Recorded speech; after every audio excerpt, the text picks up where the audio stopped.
सबैजना 10-15 जना चाहिँ हामी पहिला लिएर जाँदैछ। कम्पनीको बस चाहिँ हिँडिरहेछ यता र हामी चाहिँ अब क्याम्पमा जाँदैछौँ है त साथीहरू। अब चाहिँ हामी रुमको तर्फ बढ्दैछौँ र गाडीमा बसिसकेपछि रोडबाट बाहिर निस्किँदै गर्दाको सानो क्लिप छ है।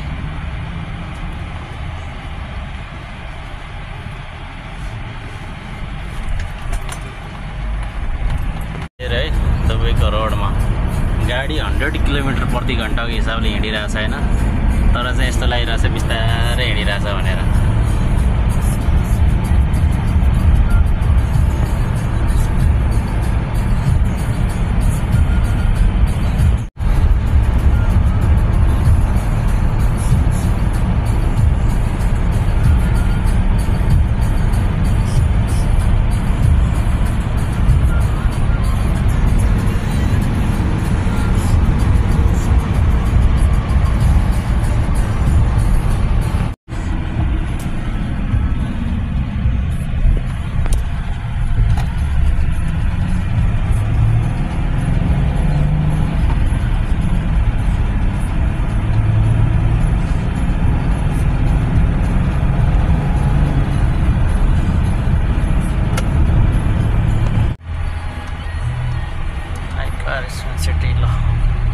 साथीहरु हामी चाहिँ फाइनली हाम्रो एकोमोडेसनको आसपास आइपुगेका छौं।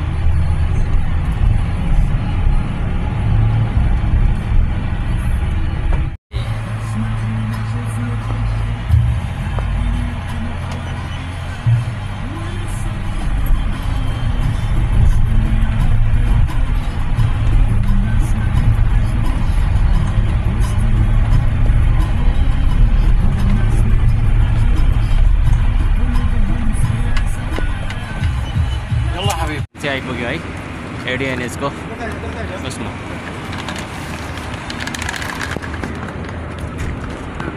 ल केटा हाम्रो चाहिँ कम्पनीले दिएको चाहिँ एउटा सिरानी, तेल साबुन यो त छ, बेडसिट र ब्ल्याङ्केट यो दिएको छ हामीलाई। चाहिँ फाइनली चाहिँ रुममा आइपुग्यौँ।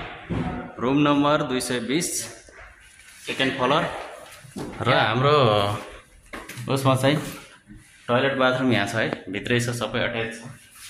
यहाँ चाहिँ बाथरूम रहेछ नुहाउनलाई, यता टॉयलेट, यहाँ धुने ठाउँ र साथै हाम्रो बेड।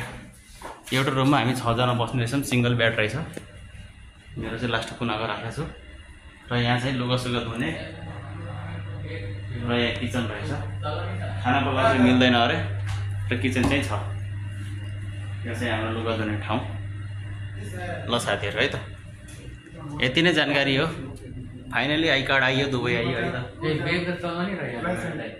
ल्याएर पछि यो चाहिँ चिकन, दाल अनि सलाद र भात दिएको रहेछ हाम्रो टल्टी। त साथीहरु हामी बिहान 28 तारिक हामी आइसकेको छु, 29 तारिक आज। र बिहान हाम्रो चाहिँ मेडिकलको लागि गाडी लागेको छ यहाँ।